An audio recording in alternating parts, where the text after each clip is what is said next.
Hello everyone, आज हम लोग बात करेंगे पैसों के बारे में।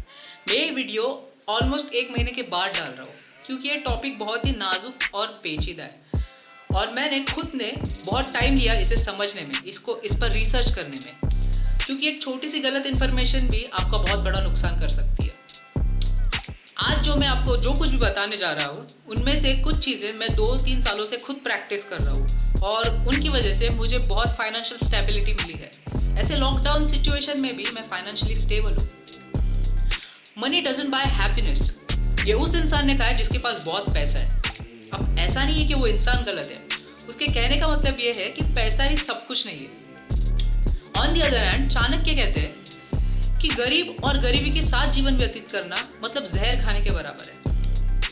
अब ऐसा नहीं है कि अमीर बनने से जिंदगी की सारी मुश्किलें दूर हो जाएंगी, लेकिन अगर पैसों का सही तरीके से इस्तेमाल करेंगे तो जिंदगी आसान जरूर बन सकती है। आज मैं आपको ऐसे 5 ट्रिक्स बताऊंगा जो मैं खुद 2-3 सालों से यूज कर रहा हूँ और उसकी वजह से मुझे बहुत फायदा हुआ है और मैं ये आशा करता हूँ कि इससे आपको भी बहुत फायदा होगा। नंबर 1 है spend less than you earn. ये फाइनेंशियल मैनेजमेंट की एक बेसिक एडवाइस होती है कि आप जितना भी पैसे कमाते हो उससे हमेशा कम स्पेंड करो, लेकिन बहुत से लोग ये चीज़ फॉलो नहीं करते और फिर डेट्स में चले जाते हैं, कर्जा कर लेते हैं सर पर। ये कोई बड़ा रॉकेट साइंस नहीं है। हम जितने भी पैसे कमाते हैं उसमें से हमेशा कम ही पैसे स्पेंड करने चाहिए, तो ही फंड्स का रिजर्व बढ़ेगा आपके पास और फिर आप ऐसे सिचुएशन में वो फंड्स यूज कर सकते हो। दूसरी ट्रिक है प्रायोरिटाइज योर लोन रीपेमेंट। कर्जा सबके ऊपर होता है, लेकिन उसे पे करना फाइनेंशियल स्टेबिलिटी का एक बहुत ही इंपॉर्टेंट स्टेप है। आप क्या करो कि आपके सर पे जितना भी कुछ कर्जा है उसको एक पेज पे लिख लो और उसका फ्रेम बना के घर में चिपका दो। आप जब कभी भी आप कुछ शॉपिंग करने जाओगे या कुछ खरीदने जाओगे तो एक बार उस फ्रेम को देख लो, तो आपको समझ में आ जाएगा कि जो चीज़ खरीदने जा रहे हैं वो नेसेसरी है या नहीं। और अगर आप वो चीज़ नहीं खरीदते तो वही पैसे आप आपके लोन रीपेमेंट के एनवलप में डाल दो। सिंपल। इससे क्या होगा, अननेसेसरी शॉपिंग भी नहीं होगी और आपका लोन भी फटाफट पे हो जाएगा। तीसरी ट्रिक है keep a note of your daily expenses. हम दिन भर में जितना भी एक्सपेंस करते हैं, जितना भी स्पेंड करते हैं, उसमें से ऑलमोस्ट 35 to 40% अननेसेसरी होता है, लेकिन ये हम कभी नोटिस नहीं करते। तो इसके लिए भी मेरे पास एक ट्रिक है।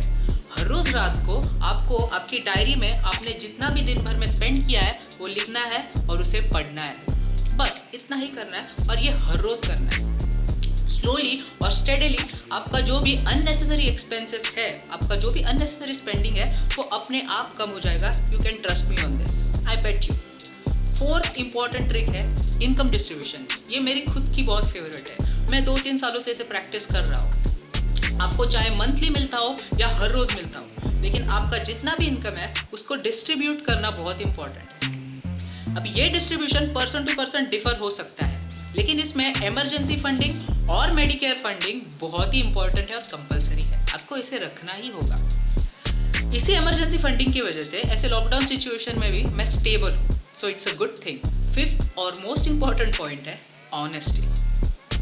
मैंने अभी तक आपको जो कुछ भी बताया है उनमें से अगर आप एक चीज़ पर ऑनेस्टली स्टिक रहोगे तो स्लोली स्टेडली आप अपने आप स्टेबल हो जाओगे। सो सबसे इंपॉर्टेंट चीज़ है ऑनेस्टी। मैंने आपको अभी तक जो कुछ भी बताया है उसे आपको ऑनेस्टली फॉलो करना है, तो ही ये काम करेगा, वरना ये काम नहीं करेगा। मैं ये मानता हूँ कि कोई भी इंसान गरीब नहीं होता, वो बस असमाधानी होता है। आप पैसों से बिस्तर खरीद सकते हो, नींद नहीं।